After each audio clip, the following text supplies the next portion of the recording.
Hi world! Today I am bringing you my review of Everybody Sees the Ants by A.S. King. Oh, guys, I have wanted to film this review all week and I haven't yet because I have no idea how I'm going to express how amazing this book is to you in any way. I thought about doing maybe an interpretive dance or some kind of scream, but I figured you wouldn't like that very much. So I'm just going to try to explain it in words and hope that I portray to you how awesome it is and that it works, because this book. So yes, I'm going to be ranting a lot in this video, so I'm really sorry about that. I mean, I'm not sorry, but I'm also sorry because you might hate that, but that's just how I get when I read a book like this. So I give this book 5 out of 5 stars, clearly. I kind of didn't want to because it's only the second book that I read in 2014, but I didn't care because it was that good. Also, you can see all my fun little tabs in there. Yep. Because it's great. Yeah. I'm going to start off my review by just giving out a shout out to A.S. King, because this is the third A.S. King book that I have read, and oh my god, guys, if you haven't read anything by A.S. King, you have to. If you don't want it to be this book, that's fine. Read another one of her books, although I'm sure that you will eventually read this book because she's addicting and wonderful and literally a godsend. She's just, oh my god, she is so poetic and beautiful, and her view of life that she gives these characters in her books is just astronomical. It's so good. I can't even tell you how good it is, because nothing I say is gonna be good enough. So I just keep saying good over and over and over again, which is the wrong adjective to be using, but I am anyways. I will tell you the plot of this book first, I guess, instead of just telling you profusely how amazing it is when you have no idea what it's about. So this book is about a teenage boy named Lucky Linderman who has been bullied by Nader McMillan his entire life. When he was 7, Nader McMillan decided to start picking on him, and it worked, so he just kept it up his entire life. And it's kind of ruined Lucky's life in a lot of ways. And then he also has kind of a distant father and a, okay, I'll just let everything slide kind of mother. And his life kind of just seems so sad. And then you find out that in his dreams or his daydreams, he goes to post-Vietnam War Vietnam to visit his grandfather, who was MIA after the Vietnam War and presumed dead. However, Lucky believes that he is still alive, so he tries to go visit him in his dreams and succeeds and goes to Vietnam and goes on these weird missions to try to save his grandfather and bring him home, and it's just so wonderful. So throughout the whole book, he grows up, he gets stronger and more intelligent, and he kind of just realizes that he's in control of his own life, and it's a wonderful coming of age story. It's an amazing magical realism book, and I just, yes, just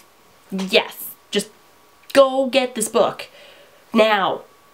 This book is not as popular as it should be. A.S. King is not as popular as she should be. Why isn't she one of the most popular YA authors ever? Because, I mean, she's actually so amazing. She's one of those authors that I'm like, you haven't read A.S. King? What are you doing with your life? Now I'm gonna do maybe an actual review where I don't just use the word good and awesome and amazing over and over and over and over again. The character development in this book. The character development in this book is so awesome. Lucky as the main character grows so much throughout the book, and you get to know him so well, and he just has a wonderful way of speaking and thinking and just viewing the world. And the sub-characters in this book, so his mom, his aunt, his uncle, this ninja person, I'm trying not to give away things, it's hard, and his dad, those characters also develop so well throughout the book, and you kind of realize with this book that everyone has their own problems, and you think that your problems are ridiculously horrible, and they are. His problems are horrible, but you're not the only person going through a lot of horrible things. And that actually segues into my second topic, which is that this book is one of those books that exists in the world that makes you feel like you are not alone. You know how sometimes you read because you just need to feel like somebody else in the universe feels the same way that you do about anything or everything? This is one of those books. This is one of those books where as I was reading it, I was like, oh my god, sometimes I have thoughts like that, and I think I'm crazy. Thank you, Lucky Linderman, and thank you, A.S. King, for reminding me that I am not crazy, and I'm not alone. And duh, it's like this book is a friend. This book is your friend. This book is so amazing. The next thing I want to talk about is the writing style. All of A.S. King's books are fabulous in terms of writing style. She's very crisp and clean and poetic, and you don't realize that you've been reading for as long as you've been reading because it just flows like breathing. You read this and it feels like you're breathing.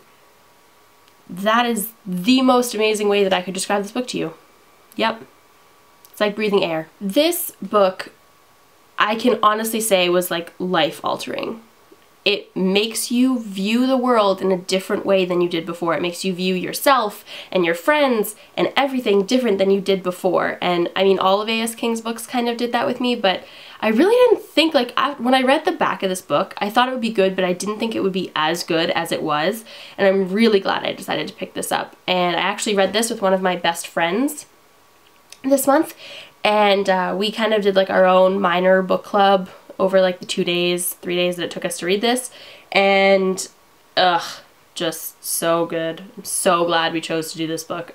Another thing is, this is a male narrative novel, and I feel like there aren't enough male narrative novels in the world, and it was actually a male narrative novel written from a female, which is amazing. Why isn't that happening more often? Why? Why? It should happen so much. Oh my god. The next thing I want to talk about with this book is the magical realism.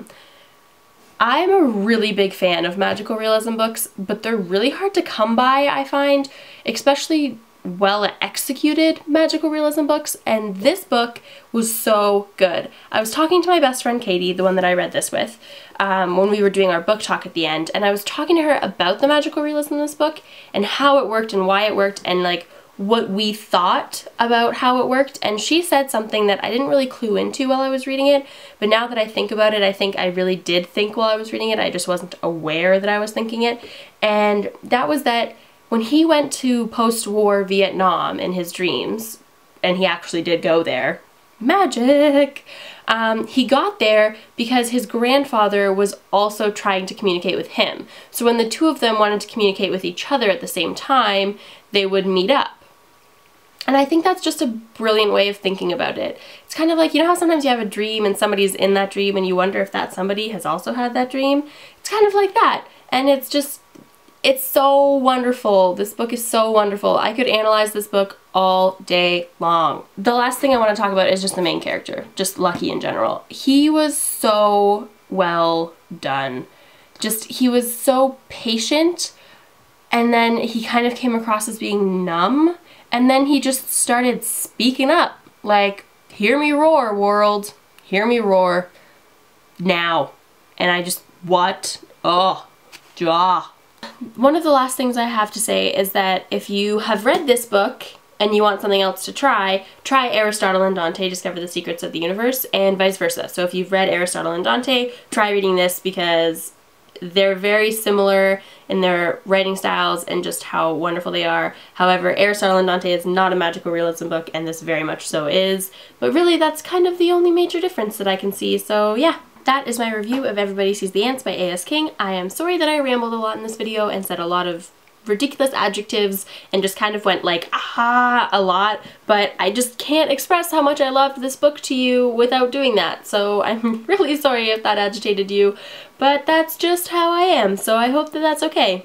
Not all of my reviews will be this crazy, because not all of my reviews will be this hard to do, but this book is so good. If you have read this book, please comment below and tell me what you thought about it. And if you haven't read it and you want to read it, also comment below. I would just love to hear everything and anything you guys have to say. And yeah, if you do end up reading this book after watching this, also comment below when you do finish it and tell me what you liked about it. If you liked this video, please hit that fun little thumbs up button down there, and also subscribe because I want to ramble about books to you forever. I will be seeing you guys soon with a review of Lola and the Boy Next Door because I finished it last night and it was so adorable. So I will be doing that in the near future whenever I get some time to film again. And yeah, that's pretty much it. So have a wonderful evening, everyone, and I will see you guys soon. Bye, world!